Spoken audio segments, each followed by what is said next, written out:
Paz do Senhor para todos. Nessa oportunidade nós vamos falar sobre o capítulo 19 de Mateus. Um pouco falamos sobre o capítulo 18, onde Jesus traz as ilustrações e fala para a gente a respeito de amor, de perdão, que a gente possa conseguir perdoar, amar, buscar a ovelha perdida e, sobretudo, ter o coração como de uma criança.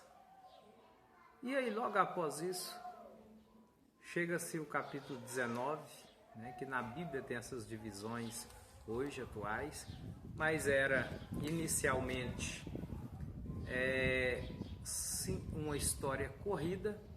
E aí no capítulo 19 ele começa fazendo uma viagem, e quando ele chega no destino, lá além do Jordão, nos confins da Judéia, ele encontra com a classe de pessoas que sempre estava próximo dele, que além da multidão que o seguia para ouvi-lo, os fariseus sempre caminhavam. Os fariseus eram pessoas zelosas pela lei, eram aqueles que conheciam a lei no mínimo detalhe, que gostavam de que as pessoas as cumprissem e gostava de aproveitar as oportunidades que a lei oferecia, obviamente. E chegando do outro lado, ele é indagado a respeito. A primeira coisa no capítulo 19 que começa a falar, os fariseus procuram Jesus e falam: Senhor, e o divórcio? E aí Jesus arremete eles ao início. Ele fala: no princípio não era assim. No princípio criou Deus o homem e a mulher e fez uma só carne. E eles continuam insistindo, falando da lei. Mas por que então que Moisés deu carta de divórcio e repudiou sua mulher? Jesus fala mais uma vez que no princípio não era assim, que Deus sempre criou homem e mulher e fizeram uma só carne, e que não separe o homem aquilo que Deus ajuntou.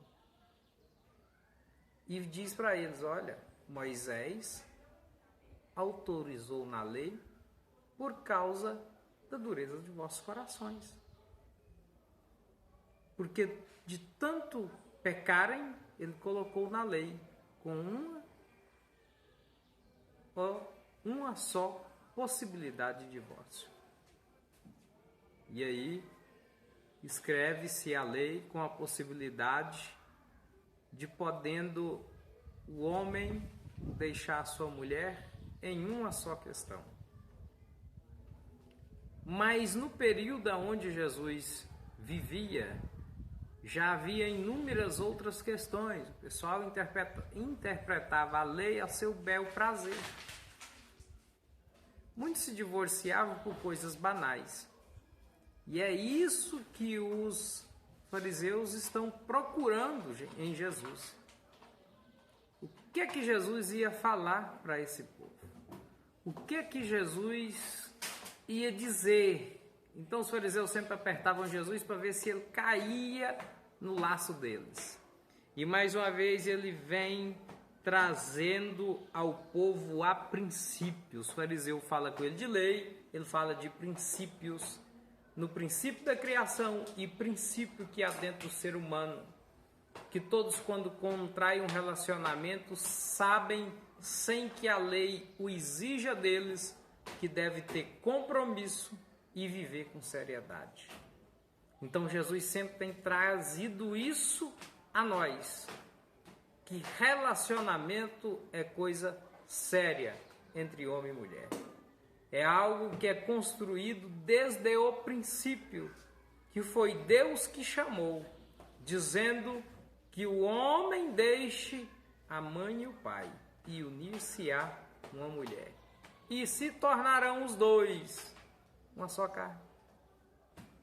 Aí agora não é mais a família de A ou a família de B, é uma nova família, aonde um precisa cuidar do outro para que tudo vá bem. Essa é uma instituição divina. E sempre foi atacada pelos de fora e principalmente pelo legalismo. Mas Cristo nos chama a ter um compromisso. Primeiro com Ele, Deus, e depois um compromisso especial com a família. Tanto chama compromisso com a família que Ele também chama os filhos, que o único mandamento com promessa é obedecer pai e mãe. É uma instituição divina a família. Entre o marido e a mulher e a sua prole, os filhos. Então Deus chama o homem a ter compromisso. Quando eu digo o homem, eu digo também a mulher. Deus chama compromisso. E Jesus ratifica isso em suas palavras, dizendo que sempre precisam pensar na primeira coisa que eles fizeram quando estavam juntos, ter um compromisso de constituir família. E não em pensar em separar. Jesus não está falando de divórcio, mas Jesus fala de relacionamento. Então a nossa preocupação é em cuidar do nosso relacionamento, em cuidar da nossa vida. Jesus está falando, cuide da sua vida. E aí até os discípulos falam, mas Senhor, então se não tem jeito de divorciar, é difícil, é melhor que não se case. Aí ele fala, olha, não é bem assim. Porque alguns já nasceram com predisposição de não casar, de servir a Deus. E que quando eles estiverem solteiros, na sua solteirice, servir a Deus com alegria. Não vivendo uma vida promíscua. E aí Jesus ainda fala mais, e tem outros que escolhem, alguns nascem e outros escolhem viver dedicando-se a vida a Deus. E conseguem. E ele diz, e aqueles que não conseguem? Então, viva bem com a sua família. Construa um relacionamento sólido na base cristã da palavra de Deus. Construa um relacionamento sólido em cima do que a palavra ensina e viva feliz. É simplesmente isso. E logo o capítulo 19 vai discorrendo a respeito disso e já chega às crianças novamente, como no capítulo 18 falava também de crianças, né? E no capítulo 19 ele trouxe umas crianças e alguém vinha trazendo umas crianças para que Jesus orasse e os discípulos, né, gostavam muito de ajudar. Já chegou e falou, opa, essas crianças não, deixa aí que o mestre está ocupado, ele está ensinando aqui, não é hora de mexer com criança. Eu falo, deixa vir as minhas criancinhas, porque delas são o reino dos céus. Novamente ela remete ao que ele tinha dito antes lá no capítulo 18. Olha, seja simples, humilde como a criança. Reconheça a autoridade como a criança reconhece. E perdoe como a criança perdoa. Porque criança não guarda mágoa. Por isso ele fala que das tais é o reino dos céus. Nos leva a princípio. Como quando o homem era sem maldade. O homem, quando estava lá no jardim, no Éden, ele não tinha essa maldade, não guardava esse rancor, não tinha ódio das coisas como temos hoje. Então Deus nos chama em Cristo Jesus, novamente, a mantermos esse amor excepcional que Cristo sempre nos ensina. Ama a Deus sobre todas as coisas e o próximo como a ti mesmo. E as outras coisas irão bem.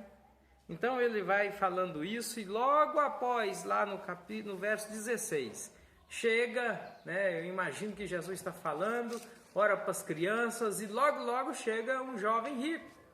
E todos aqueles que têm posse, geralmente tem umas passagem livre, Mas não é porque esse jovem era rico que ele entrou com a sua história na Bíblia, mas porque Cristo quis dar evidência, o escritor, né, através da inspiração do Espírito Santo, quis dar evidência a essa passagem, que o jovem chega e fala: Senhor, o que eu faço para entrar no teu reino? Aí ele fala: guarda os mandamentos. Senhor, eu tenho feito isso desde a minha infância. E tal. Aí Jesus fala com ele: mas isso tudo eu faço, Senhor. O que é que eu preciso fazer então para mim entrar nesse reino que o Senhor está falando aí, que é um negócio muito bom? E aí Jesus fala para ele: porque o Senhor que estava ensinando a amar o próximo. Ele falou de amar o próximo. Ele falou de fazer caridade. E aí, quando ele fala com o rico: vai lá, vende o que você tem, distribua com os pobres, e aí volta e me segue, e você herdará o reino. O rico foi embora, o jovem rico. Por quê? Na cabeça do jovem rico ele cumpria todas as leis e os mandamentos. No entanto, ele sempre deixou de cumprir algo: ser generoso com quem estava próximo dele, amar quem estava próximo.